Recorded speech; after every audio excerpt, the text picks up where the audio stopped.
afternoon, everyone. Thank you for coming. I'm going to introduce Sheriff Al Nienhuis. He's going to discuss a case with you that we've been working this afternoon and last evening regarding an aggravated battery and attempted murder ×2. Welcome. Good afternoon. Thank you for coming. Again, my name is Sheriff Al Nienhuis. It's spelled N-I-E-N-H-U-I-S, and the pronunciation is Nienhuis. Last night, or early this morning actually, in the neighborhood of around midnight, we got a call of a disturbance at the Atria rather, at Evergreen Woods. It's actually located at 7030 Evergreen Woods Trail, but to put it in perspective, it's on State Road 50, about halfway between Brooksville and Weeki Wachee. It's an assisted living facility, and we got a call of a disturbance there. Basically, what we found when we got there was a part-time security guard had apparently made entrance into one of the buildings at Evergreen Woods. And through our investigation, we found out that he went into the room of a Miriam Lepp, L-E-P-P. She's an 88-year-old female that resides there. And he had apparently had a brief discussion with her about not saying anything and being quiet, or he would do harm to her or kill her. He left her room, went back out into the hallway, and went into the another room of a Joseph Giambrione, Joseph Giambrione, and he's 83 years old. And what the suspect did was start beating him in the face with a scissor jack. And to put that in perspective, when I first heard this, I assumed it was actually a tire iron. But for those of you who don't know, these are the scissor jacks that are accompany most cars that you get today. It's very small and it's very, very heavy. And one very similar to this is what he used as a weapon on the victims. And he beat Joseph for a period of time. He left Joseph's room, and in the meantime, Miriam had pressed her call button, and the nurse had come to find the suspect, Brian Christopher Murphy, beating Miriam in the face. Both of the attacks, I've gotten some details on them, and they were beyond brutal. And so the nurse, fortunately, the suspect did not see her. The nurse was Amanda Sweat, and she retreated and hid and called for security. Security arrived, Jonathan Sousa, and as he approached, he recognized this suspect, Mr. Murphy, as a part-time security guard that was there on the weekends.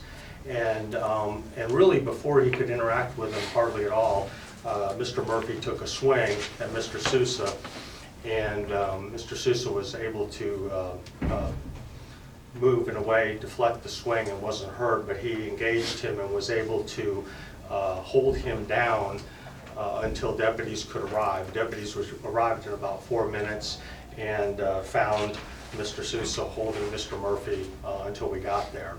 Mr. Sousa, by all accounts, I think what he did was nothing less than heroic.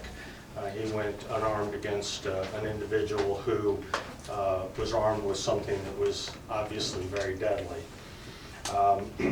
We did take him into custody. We've charged him with 2 counts of attempted murder. Both victims at this point, the last report we got, they are in guarded condition at the hospital. But I will tell you that their injuries are very serious, and this was, like I said, beyond brutal, what happened to them. Seasoned detectives said it was one of the more horrific crimes that they've seen. Apparently very bloody and very, very gruesome. I will answer any questions that I'm able to. Sheriff, what was the motive for the attack? I wish I knew. I wish I knew. We haven't been able to find any motive. The only thing that we can really find is that we believe Mr. Murphy either was addicted to or under the influence of some drugs. But other than that, it's anybody's guess. We do have information that he may have been recently homeless and that he was living in his car for the last month or so, and he may have, in addition to doing these attacks, part of his motivation might have been to get some food out of the assisted living facility. But as far as the attacks themselves, it's beyond comprehension, to say the least. You said that he went into Mrs. Lepp's room first. Right. And told her not to say anything. What was he doing, or trying to steal from her or anything?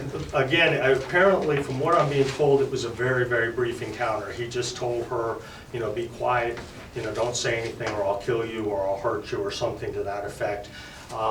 And that's when, it's my impression that she alerted the nurse via some sort of electronic means and let the nurse know. And by that time the nurse got there, literally a minute or two later, the suspect was back in her room and was beating her after he had beat Joseph pretty severely. And we're talking about most of the bones in the face are broken.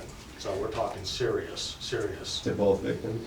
Yes, both victims. Sheriff, there's some speculation that there were possibly some burglaries or thefts recently. Is there any relation to that in this? We don't have any indication that there's any relationship. I'm not saying they're not related, but that's something that obviously we'll be looking into. But he wasn't a part-time employee there.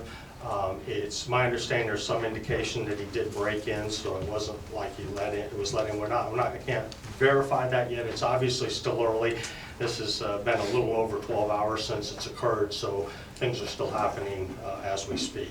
And he was an employee of Atria, not a contracted security firm. That's what someone who knows I'll him let, told they're me. going to be talking in a moment. There's a few people from Atria here, and I'll let Susan Harris talk to that in just a moment if you don't have any other questions for me. I will tell you, I think I need to go on record, is this Atria at Evergreen Woods, they are a tremendous community partner. I've been there myself for grand openings of various buildings, memory care facilities.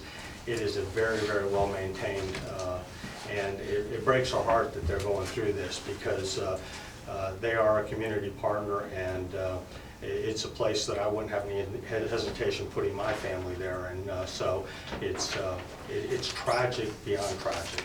So, another question, I think, Tony? Sheriff, real quick. Oh, sorry, go ahead, Casey. Were both the victims beaten with that tire jack? Yes, that's our understanding. I don't think anybody witnessed Joseph being beaten, but obviously his injuries indicated, but the nurse actually saw the latter part of the beating with the female Miriam. So, yeah, we believe both of them were. And it's really a miracle that they're still alive, frankly.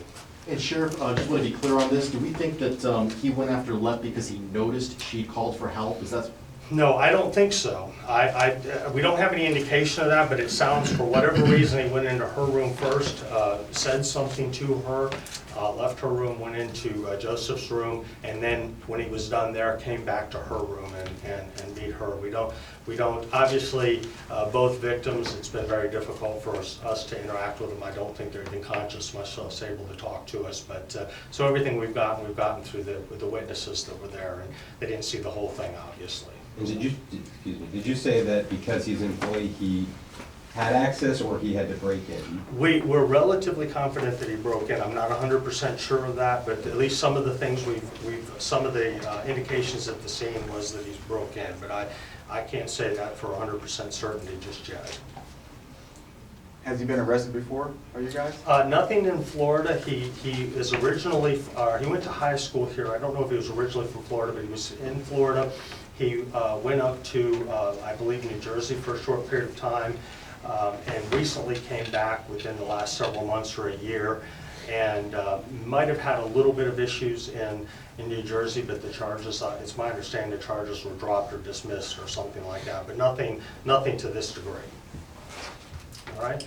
I know you mentioned drugs. Is there, what type of tests are being done? And I mean, are you searching his home to see if you can determine exactly what he's Well, yeah, as I said, we've been searching his car. He was homeless and he was living in his car, and we did do a search warrant on the car earlier today, and I haven't gotten the results of what, if any, drugs or other evidence was found in the car, but he did, ironically enough, again, we're still trying to figure out exactly why. He left his car running, and it's my understanding he was parked, although he was on the property, he was parked quite a ways away from where the attacks took place. So it's a little bit bizarre. We can't really figure out exactly what was in his head. What kind of car was it? I'll have to get that for you. I heard it, but I don't have it written down. So, if there's not any other questions, what I'd like to do now is talk. I will tell you that we've been working closely with Evergreen Woods at the Atria, and I'd like to go introduce Susan Harris. She's going to talk a little bit about what they're doing from a business standpoint. So, Susan? Good afternoon. We are saddened and horrified by the events that happened at Atria Evergreen Woods last night. Our hearts go out to the families and the victims, and we'll continue to work with law enforcement as long as we're needed. Thank you.